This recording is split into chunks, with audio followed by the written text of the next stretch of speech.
আসসালামু আলাইকুম everyone. I hope তোমরা সবাই সুস্থ এবং ভালো আছো। ওয়েলকাম করছি আমার নতুন দিনের নতুন একটা ভিডিওতে।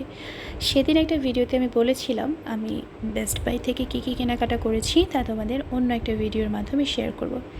আমি সেদিন বেস্ট বাই থেকে এই ঝুড়িটা নিয়েছিলাম। বিভিন্ন কিছু রাখার জন্য এই ঝুড়িটা আমার পারফেক্ট হিসেবেই মনে হয়েছিল।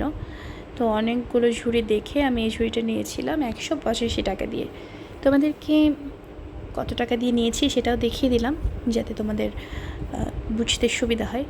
এই মগটা আমি নিয়েছিলাম কারণ এই মগটায় আমার নামের ফার্স্ট লেটারটা ছিল, তাই আমার ভীষণ পছন্দ হয়েছিল।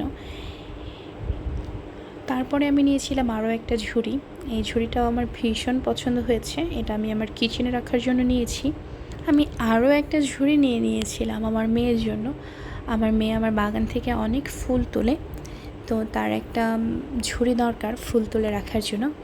এইটা ছিল সেই কুট্টুস একটা ঝুড়ি। এই ঝুড়িটার দাম ছিল 100 টাকা, কিন্তু দাম অনুযায়ী ঝুড়িটা একদম স্যাটিসফাইং ছিল, মানে আমার ভীষণ পছন্দ হয়েছে।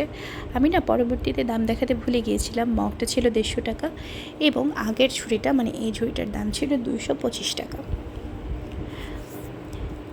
পরবর্তীতে আমি রান্নাঘরে রাখার জন্য কয়েকটা স্ট্যান্ড নিয়েছিলাম, কারণ আমার চুলায় ইদানিং অনেক কালি পড়ে। তো স্ট্যান্ডগুলো আমাকে খুবই হেল্প করবে আমার এই যেখানে সেখানে কালি পড়ার হাত থেকে বাঁচাতে। পরবর্তীতে আমি একটা বাস্কেট নিয়েছিলাম আমার মেয়ের নোংরা কাপড় মানে ময়লা কাপড়গুলো রাখার জন্য। এই বাস্কেটটা আমার খুবই পারফেক্ট মনে হয়েছে। আর একটা র্যাক নতুন এসেছে। এই র্যাকটা আমি দারাজে অনেকবার দেখছিলাম, কিন্তু আমি দারাজ থেকে নিতে চাচ্ছিলাম না। আমি দেখে শুনে বুঝে নিতে চাচ্ছিলাম যে এটা কেমন হবে। আমি প্রথমবার বেস্ট বাইতে এই ঝুড়িটা দেখে একদম ভাই এটা প্যাক করেন এরকমের একটা অবস্থা। এই ছিল আমার সেদিনের কেনাকাটা। আর আমি আমার মেয়ের ইয়াররিংটা অন্য একটা ভিডিওর মাধ্যমেই দেখাবো। আমি একবারে যখন আমার মেয়ের কান ফোড়াবো তখনই আমার মেয়ের ইয়াররিং সহ ফুল ভিডিওটা শেয়ার করব আপনাদের সাথে।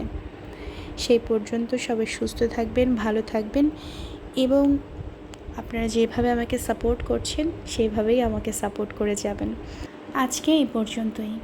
আল্লাহ হাফেজ।